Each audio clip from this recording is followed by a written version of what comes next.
Right breaking news చూస్తున్నాం. హైదరాబాద్ లోని జీడిమెట్ల పారిశ్రామిక వాడలో భారీ అగ్ని ప్రమాదం సంభవించింది. ప్లాస్టిక్ బ్యాగులు తయారయ్యే ఓ పరిశ్రమలో మంటలు ఎగిసిపడుతున్నాయి. ఘటనా స్థలానికి చేరుకున్న ఫైర్ సిబ్బంది మంటలను అదుపులోకి తెచ్చేందుకు ప్రయత్నిస్తున్నారు.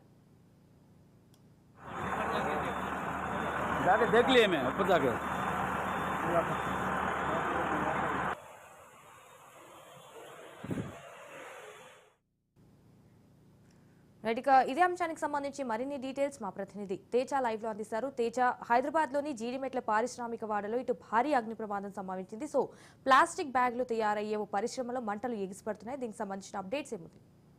సంజన, మనం ఉదయం నుంచి చూస్తూనే ఉన్నాము. ఎందుకంటే ఇటు జీడిమెట్లకు సంబంధించినటువంటి ఆ జీడిమెట్ల పారిశ్రామిక వాడకు సంబంధించినటువంటి ప్రాంతంలో, ప్రత్యేకించి అక్కడ దూలపల్లి ప్రాంతంలో ఉన్నటువంటి ఎస్ఎస్వికి సంబంధించినటువంటి ఈ ప్లాస్టిక్ కవర్లు తయారయ్యేటువంటి పరిశ్రమ ఏదైతే ఉందో ఆ పరిశ్రమ అయితే మాత్రం ఆ పరిశ్రమలో చాలా భారీ అగ్ని ప్రమాదమే చోటు చేసుకుంది అన్నట్లుగానే మనం చెప్పాలి. ఈ భారీ అగ్ని ప్రమాదం అనేటువంటిది ఇంకా అతి భారీ అగ్ని ప్రమాదం అని కూడా అనేటువంటి పరిస్థితుల్లో కూడా అక్కడ మంటలు చెలరేగినటువంటి పరిస్థితి. సరిగ్గా ఈరోజు మధ్యాహ్నం 1:45 దగ్గర నుంచి కూడా అక్కడ షార్ట్ సర్క్యూట్ అవటం వల్ల అక్కడ మంటలు చెలరేగాయని చెప్పి అక్కడ చెప్తున్నారు. కానీ అప్పటి నుంచి కూడా పూర్తి స్థాయిలో కొంచెంగా అంటే 4 దిక్కులా కూడా, ఒక దిక్కుల్లో నుంచి స్టార్ట్ అయినటువంటి అంటే ఆ బిల్డింగ్లో ఏదైతే స్టార్ట్ అయిందో ఆ మొత్తంగా దట్టమైనటువంటి నల్లగా ఉన్నటువంటి ఒక పొగ, భయంకరమైనటువంటి పొగతో అక్కడ ఉన్నటువంటి ప్రజలంతా కూడా చాలా భయోందోళనలో కూడా బయటకు పరుగులు తీసినటువంటి పరిస్థితి కనపడింది. ఎందుకంటే అక్కడంతా కూడా పారిశ్రామిక వాడ కావడంతో ఆ పరిశ్రమతో పాటు అక్కడ ఉన్నటువంటి పక్కన ఉన్నటువంటి చాలా పరిశ్రమలు ఉన్నాయి.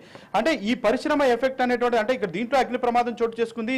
ఈ ఎఫెక్ట్ పక్కన పరిశ్రమలకు కూడా పడుతుందేమో అనేటువంటి ఆలోచనతో అయితే, భయాందోళనతో అయితే మాత్రం అక్కడ ఉన్నటువంటి పక్కన ఉన్నటువంటి పరిశ్రమలో ఉన్నటువంటి ఆ పనిచేసేటువంటి కార్మికులంతా కూడా భయంతో బయటకు పరిగెత్తినటువంటి పరిస్థితి. కానీ పైన టాప్లో ఏదైతే ఉందో మేడ పైన ఉన్నటువంటి అంటే అక్కడ వేస్ట్ ఏదైతే ఉందో ఆ వేస్ట్ మొత్తం మేడ పైన దానికి సంబంధించినటువంటి సిబ్బంది ఉంచారు.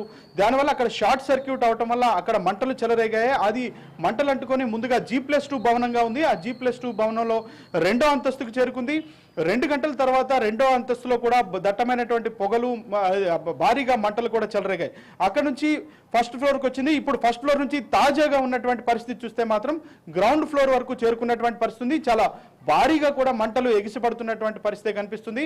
మొత్తంగా ఈ వేడి ధాటికైతే మాత్రం అక్కడ బిల్డింగ్ అంతా కూడా గోడలన్నీ కూడా కూలిపోయినటువంటి పరిస్థితి కూడా కనిపిస్తుంది. ఎందుకంటే మొత్తంగా చూస్తే ఇప్పటికే 10 ఫైర్ ఇంజన్ల వరకు అక్కడ చేరుకున్నాయి. 20 నుంచి 25 వరకు కూడా వాటర్ ట్యాంకర్లు అక్కడ నిత్యం అక్కడ అంటే అక్కడ ఉన్నటువంటి పరిస్థితుల్లో అక్కడ ఉన్నటువంటి నీటిని సరఫరా చేస్తూ అక్కడ మొత్తంగా ఆ మంటలు అదుపులోకి తీసుకొచ్చేటువంటి ప్రయత్నం చేస్తున్నారు. కేవలం జీడిమెట్ల పోలీస్ స్టేషనే కాకుండా అక్కడ ఉన్నటువంటి స్థానికంగా 3 పోలీస్ స్టేషన్లన్నీ కూడా ఆ 3 పోలీస్ స్టేషన్ సంబంధించినటువంటి సిబ్బంది అంతా కూడా అక్కడే ఉన్నారు.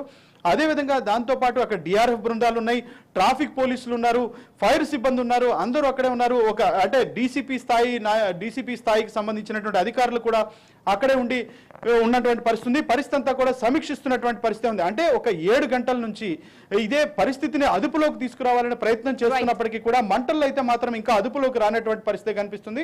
సో మొత్తంగా అయితే మాత్రం ఇంకా నిర్విరామంగా అయితే మాత్రం పోలీస్ సిబ్బంది కృషి చేస్తున్నటువంటి పరిస్థితి కనిపిస్తుంది. కానీ అక్కడ ఉన్నటువంటి స్థానికంగా అక్కడ ఉన్నటువంటి ఆ మార్గ మధ్యలో ఆ రహదారి ఏదైతే ఉందో ఆ రహదారి వైపు కూడా ఎవరిని వెళ్ళనీయకుండా ట్రాఫిక్ కూడా మళ్లించినటువంటి పరిస్థితి కనిపిస్తుంది. సో మొత్తంగా చూస్తే మాత్రం ఒక భయానకమైనటువంటి వాతావరణమే ఈ దూలపల్లి ఈ ఎస్ఎస్వి సంబంధించినటువంటి పరిశ్రమలో నెలకొంది. మొత్తంగా మరింగా దీనికి సంబంధించినటువంటి ఈ మంటలన్నీ అదుపులోకి రావడానికి మరికొన్ని గంటల సమయం పట్టేటువంటి అవకాశం ఉంది అనేటువంటిది అయితే మాత్రం అక్కడ ఉన్నటువంటి అధికారులు చెప్తున్నట్లుగానే మనం చెప్పాలి. Sanjana, right, thank you for the updates Teja.